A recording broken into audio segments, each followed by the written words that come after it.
আজকে গোবিন্দচর উচ্চ বিদ্যালয়ের মাঠে ক্রীড়া প্রতিযোগিতামান পুরস্কার বিতরণ অনুষ্ঠানে শুভ প্রদান ঘোষণা করছে।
কেন এই জুলুম কেন কেন এটা হবে?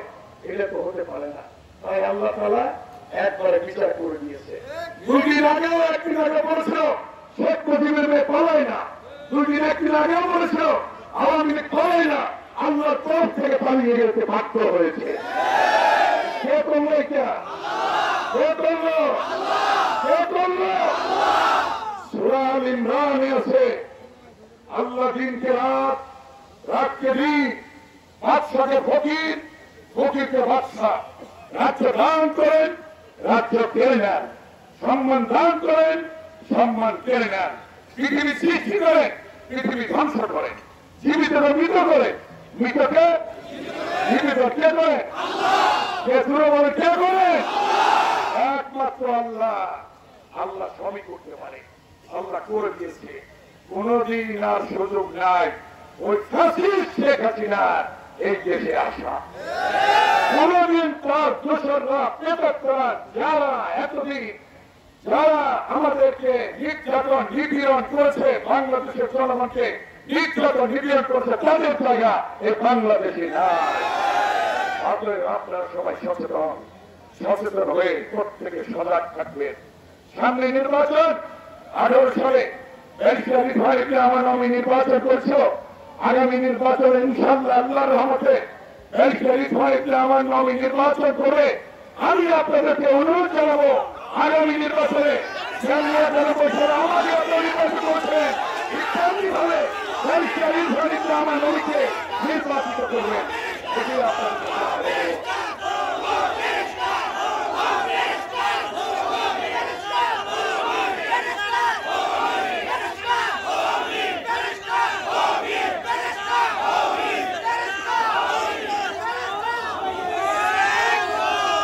আমরা কি চাই?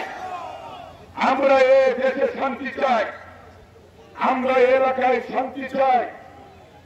আমরা এই এলাকায় কোন মাদক সেবনকারী মদ, গাঁজা, হিরোইন, ফেন্সিডিল কেউ খেতে পারবে না। আপনারা আমার সাথে একমত কিনা বলেন? এই এলাকায় কেউ কারো জায়গা জমি জোর করে দখল করতে পারবে না। এই এলাকায় কেউ কোন চাঁদাবাজি করতে পারবে না। এই এলাকায় মা বোনদের উপর কোন অত্যাচার হবে না। এই এলাকায় নিরীহ জনগণের উপর কোন অত্যাচার হবে না। যদি দেখেন বিএনপির নাম নিয়ে, আমার নাম নিয়ে কেউ অন্যায় অত্যাচার করছে, তার বিরুদ্ধে আমরা ব্যবস্থা নেব। তাকে আমরা বিএনপিতে রাখবো না।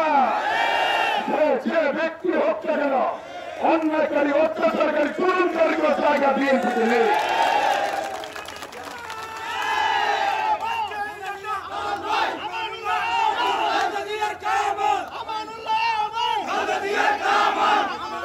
আমি আপনাদের সামনে আমি এই 15-16 বছরে 11 বার জেলে গিয়েছি, 16 বছরে 11 বার জেলে গিয়েছি। এই হযরতপুরের কেরানীগঞ্জের সভাপতি এখানে আছেন, সিনিয়র সহসভাপতি আছেন, নেতারা আছেন। আপনারাও আমার চেয়ে অনেকে বেশি গিয়েছেন জেলে, ঠিক কিনা? অনেকে কম গিয়েছেন, অনেকে বেশি গিয়েছেন, মামলা নিয়ে দৌড়িয়েছেন, পালিয়েছেন। আপনাদের কোন নিরাপত্তা ছিল না, কিন্তু নিরাপত্তা আজকে ঘরে ঘুমানো ব্যবস্থা কে করে দিল? কে করে দিল? আল্লাহ। আপনাদের কাছে আমার বিনীত অনুরোধ, সম্মানীকে সম্মান করবেন, কারো সম্মানীকে অসম্মান করবেন না। যে সেটা প্রাপ্য তাকে সেটা দেবেন আপনারা, এটা আমার অনুরোধ।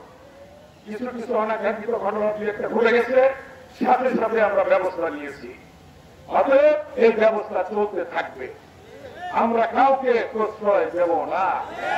তাই আপনাদের কাছে আমার বিনীত অনুরোধ, আপনারা বেগম খালেদা জিয়ার জন্য দোয়া করবেন যেন তাড়াতাড়ি আমাদের মধ্যে আসতে পারে। আপনারা বিএনপির ভারপ্রাপ্ত চেয়ারম্যান দেশের কার্যক্রমের জন্য দোয়া করবেন যেন আল্লাহ তাআলা তাকে আমাদের মাঝে তাড়াতাড়ি নিয়ে আসেন, এবং সামনে যে নির্বাচন হবে সেই নির্বাচনে তারা যেন অংশগ্রহণ করতে পারেন ইনশাআল্লাহ। এই দোয়াতে আজকে আমার প্রিয় ছাত্রছাত্রী ভাই বোনরা অনেকক্ষণ দাঁড়িয়ে আছে, আমার শ্রদ্ধা মুরব্বী অনেকক্ষণ আছে। আমি আরেকটি প্রোগ্রাম ছিল 8:30টায় ঢুকেছি আমি সেই আপনার ঠাকুরটা ইউনিয়নে, সেখানে স্পোর্টস ছিল, সেই স্পোর্টস উদ্বোধন করে সেটা শেষ করে এখানে এসেছি। এরপরে আরো আছে কলাম্বিয়াতে। এইভাবে আমার দেরি হওয়ার জন্য আমি দুঃখ প্রকাশ করছি আমাদের শ্রদ্ধা প্রধান শিক্ষক সহ অন্যান্য শিক্ষক মন্ডলী এবং আমার শ্রদ্ধা মুরব্বীদের কাছে, মা বোনদের কাছে, প্রিয় ছাত্রছাত্রী বোনের কাছে মাল্যবান করবেন যাতে তারা ভালো মতো লেখাপড়া করে। আমরা চাই কেরানীগঞ্জের মধ্যে সর্বশ্রেষ্ঠ শিক্ষা প্রতিষ্ঠান হবে কবিগঞ্জ উচ্চ বিদ্যালয়।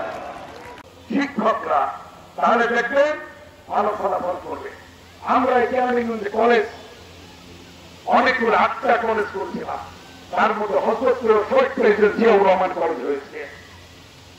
আজকে স্কুল থেকে পাশ করে কলেজে ভর্তি হচ্ছে। আমি যে রাস্তা দিয়ে আসলাম আলিপুর দিয়ে, এই রাস্তা ছিল না। এই রাস্তা সেই ইটাভাড়া বৌনাকান্দি দিয়ে রসুলপুর দিয়ে হজরতপুর বাজার হয়ে আবার সেই আমরা সালাম মেম্বার মোড় হয়ে কালীকান্দি ব্রিজ আমরা করেছি, খালেদা জিয়া করেছি। এই রাস্তা ছিল না, এগুলি আমরা করেছি। আলিপুর ব্রিজ আমরা করেছি, খালেদা জিয়া করেছি, আল্লাহ করিয়েছে আমাদেরকে দিয়ে। শুধু তাই নয়, আপনাদের মনে আছে একটি ছোট্ট ঘটনা বলবো। এখানে আমার আমেরিকান প্রবাসী আলাউদ্দিন ভাই সাহেব আছে, উনি লন্ডনে গিয়েছেন। অনেকেই প্রবাসী এখানে আছে। আমি লন্ডনে গিয়েছিলাম 1992 সালে, 91 সালে হওয়ার পরে। বেগম খালেদা জিয়া আসবেন, জাতিসংঘে ভাষণ দিয়ে লন্ডনে জনসভা করবেন। আমার সাথে গুম হওয়া ইলিয়াস আলী এবং কামরুজ্জামান রতন ছিল। আমরা প্রত্যেক স্টেজে গিয়েছি। যখন দেখলাম লন্ডন শহরের পাশে টেমস নদী, ওই নদীর উপর 17টা ব্রিজ, ঘুরে ঘুরে দেখলাম টানেল সহ ভাষণ দিয়ে উনি লন্ডনে আসলেন, লন্ডনে ভাষণ দিলেন। ভাষণ দিয়ে সেখান থেকে প্লেনে উঠলাম। আমি অনুরোধ করলাম, ম্যাডাম আমার একটি কথা আছে, দায়িত্ব দিয়েছিলেন লন্ডনে অর্গানাইজ করার জন্য, লন্ডনে অর্গানাইজ করেছি। আমি দেখলাম লন্ডন শহরের পাশে টেমস নদী, ওই নদীর উপর 17টা ব্রিজ, এই ব্রিজ হওয়ার কারণে আরেকটি লন্ডন শহর গড়ে উঠেছে। ম্যাডাম কেরানীগঞ্জ বাংলাদেশের ঢাকা শহর যেতে 6 মিনিট লাগে। বসিরা ব্রিজ শুরু করলেন বেগম খালেদা জিয়া, 6 মিনিট লাগে মোহাম্মদপুর যেতে। আলিপুর ব্রিজ শুরু করলেন, উদ্বোধন করলেন খালেদা জিয়া, আপনাদের মনে আছে, 6 মিনিট লাগে হেমায়তপুর যেতে। আমি চিন্তা করছি কি সৃষ্টি হয়েছে। আমি বলেছি যে কেরানীগঞ্জ থেকে ঢাকা শহর হয়ে উত্তরবঙ্গে যেতে হবে না, হেমায়তপুর হয়ে চলে যাবেন এদিকে আরিচা রুটে। দক্ষিণবঙ্গে যেতে আপনার মা রুটে যাবেন, রুদপুর দিয়ে উপজেলা দিয়ে আমরা রামেরকান্দা দিয়ে কানেক্টিং রাস্তা করছি আমরা সেই মা রুটের সাথে। কালকেও আমি নড়াইলে ছিলাম, নড়াইল থেকে আসলাম, মা রুটে ঢুকে কেরানীগঞ্জের উপর দিয়ে আমি চলে আসলাম। অনেক রাত হয়েছে, রাতে এসেছি। এই যে ব্যবস্থাটা কার জন্য করেছি বলেন আপনারা? আপনাদের জন্য করেছি। এগুলি করেছে আপনাদের জনসংখ্যা বেড়েছে না কমেছে? বেড়েছে। আজকে 1 খণ্ড জমি বিক্রি করলে অনেক টাকা আপনি ছেলেকে বিদেশে পাঠাতে পারেন, তাদেরকে একবেলা খাওয়াতে পারেন। আজকে 1 লিটার পয়সার ব্যবস্থা হয়েছে, জনগণের জন্য করেছি। ইনশাল্লাহ আগামীতে বিএনপি ক্ষমতায় আসলে এবং ব্যারিস্টার আমি এমপি হলে এই কেরানীগঞ্জ হবে একটা মডার্ন সিটি ইনশাআল্লাহ। এমন সেই মডার্ন সিটি আমরা বানাবো আল্লাহ যদি আমাদের করতে দেয়, আপনারা দোয়া করবেন। তাই আমি সর্বশেষ আপনাদের সম্মান জানিয়ে, শ্রদ্ধা জানিয়ে এবং মাঠের জমির মধ্যে একটু সমস্যা আছে, আমি আমাদের শ্রদ্ধেয় সভাপতি প্রধান শিক্ষক সহ আমরা বসে এই সমস্যাটা এই এলাকার আমার শ্রদ্ধেয় ব্যক্তিবর্গকে নিয়ে বসে আমরা সমাধান করবো ইনশাআল্লাহ। ইনশাআল্লাহ আমরা সমাধান করবো, কোন সমস্যা থাকবে না। আল্লাহ তাআলা তো সব সমস্যার সমাধানের পর দিয়ে দিচ্ছেন, অতএব আমরা সেটা আল্লাহ যদি করায় আমরা করতে পারবো। আপনারা দোয়া করবেন। তাই আমার বক্তব্য দীর্ঘায়িত না করে সকলকে ধন্যবাদ জানিয়ে, আপনাদের ধন্যবাদ জানিয়ে আমার বক্তব্য এখানে শেষ করছি। এবং আজকে গোবিন্দচর উচ্চ বিদ্যালয়ের বার্ষিক ক্রীড়া প্রতিযোগিতা এবং পুরস্কার বিতরণ অনুষ্ঠানে শুভ উদ্বোধন ঘোষণা করছি। শুভ উদ্বোধন ঘোষণা করছি। ধন্যবাদ। আল্লাহ হাফেজ। বাংলাদেশ জিন্দাবাদ।